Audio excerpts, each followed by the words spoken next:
everybody! Good morning, good morning, good morning! From Cutify. So this is Cutify Vlog again at magpapakita ako sa inyo sa aking dinadaanan ngayon. Yeah.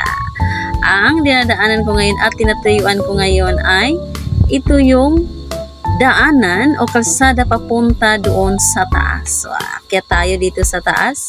Ang lugar na ito ay yung bahay namin nasa baba nito. So, ito yung madadaanan natin papunta doon. Ito may malaking bahay dito na purple. So, rough road ang aming kalsada dito papunta dito sa taas. Ito yung pinapakita ko sa inyo. Ito yung mga kapitbahay namin dito sa taas. Pero maganda ito kung halimbawa masimento na lahat ng kalsada dito. Diba? Ang ganda ng views. Kitang-kita natin ang heaven. So this is heaven. Let's go. Ito may simbahan na maliit dito. Is private itong simbahan na to. Dito naman ay napakalaking lote dito. Makikita natin ang tanawin doon sa baba na napakaganda.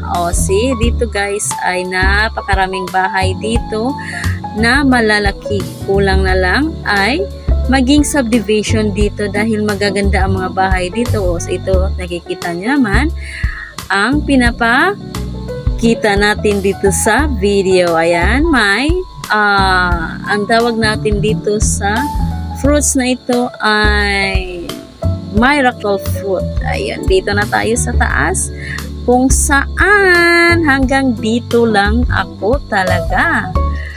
So, pupunta tayo dito sa bakanting lote na ito at kukunin natin ang mga halaman dito. So, may bolo tayong dala. Ay, syempre, mga ka-Cutify. Ako ay sanay dito sa bukid dahil dito ako lumaki. Dito ako ipinanganak sa bundok ng Calatrava, Negros Occidental. It is Philippines here. Yeah, Philippines. Bukid or mountain ng Calatrava, Philippines. Guys, mga ka-Cutify. So, ayan, makikita nyo sa baba. Nanay ko yan at may bahay kubo. Or nakatayo siya sa loob ng bahay kubo. At alam mo ba kung anong laman ng bahay na kubo na yan? May mga alaga kaming mga baboy dito. Ganun naman talaga. Pag nasa probinsya tayo ay mahilig tayo mag-alaga ng mga animals. So, ang madadali lang namin dito na pwedeng alagaan ay baboy or piglets. Ayan, dito munguha tayo ng siling kulikot. Ayan, siling kulikot ang tawag dito sa Bisaya. Pepper, maanghang. Diba? Pag gusto ka lang sa pagkuha dito dahil napakaraming bunga. Let's go. Ayan, sa mga mahilig dyan ng maanghang, ito na. So, libre ito dito sa aming probinsya. Dahil alam ko naman pag sa syudad or sa Manila or any cities, talagang binibinta ito. Pero dito sa amin, magsipag ka lang at ikaw ay makakakain ng ganito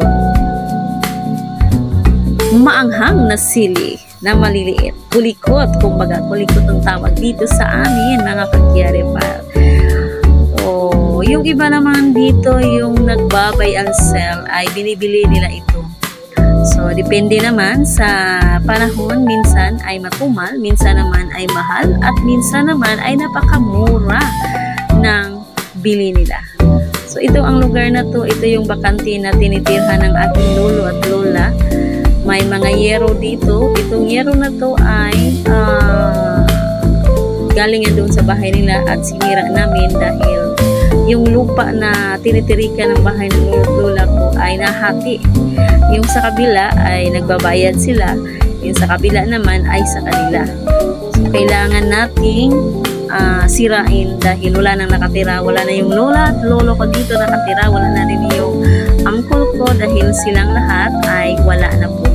Patay na po sila lahat. So, kailangan nating sirain yung bahay nila kasi sayang naman yung pera natin na ibinabayad dito tapos wala namang nakatira. Kaya sinira na lang ang bahay na ito. Pero plano namin ay gumawa ulit dito ng bahay kubo para kung halimbawa yung mga ibang mga kamag-anak namin ay pupunta or magbakasyon dito sa probinsya ay may matutulugan sila. O diba? O ito, kinuha ko yung host dito at nagdidilig ako dito ng mga gabi, alugbati, any kinds of utangon or gulay. Yan, kasi may tubig naman dito kaya kailangan nating diligan dahil bago lang ito itinanim ng aking mga magulang. Yeah, mga ka-Kiarify. It's true. So, kailangan natin masipag para tayo ay makahanap ng makain na libre.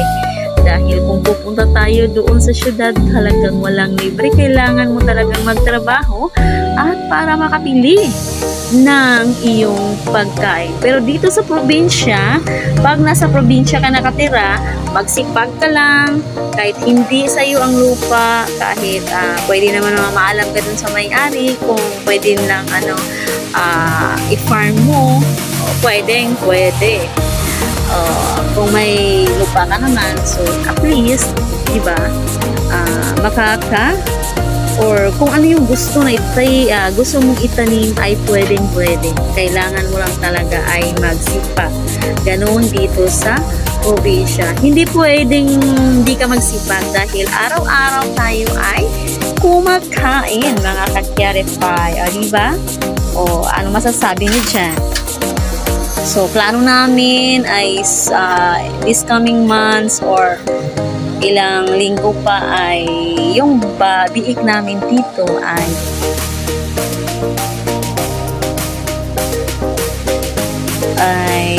mag-additional kami sa pag-alaga ng biik para malaki-laki ang ma-harvest namin dito sa aming probinsya or mountain dito sa Calatrava, Negros Occidental, diba? Ito, tinatanggal ko, may malunggay dito, kaya kinuha ko yung mga halaman dito or mga anong tawag dito ay sagbot sa Bisaya. Yun. Kaya tinanggal ko lahat para makakatubo ng maayos ang malunggay dito dahil aani at ha-harvest din tayo at makakakain tayo ng gulay na fresh at libre. Ayun, hanggang dito lang tayo, mga Kiarify. Thank you for watching. Bye!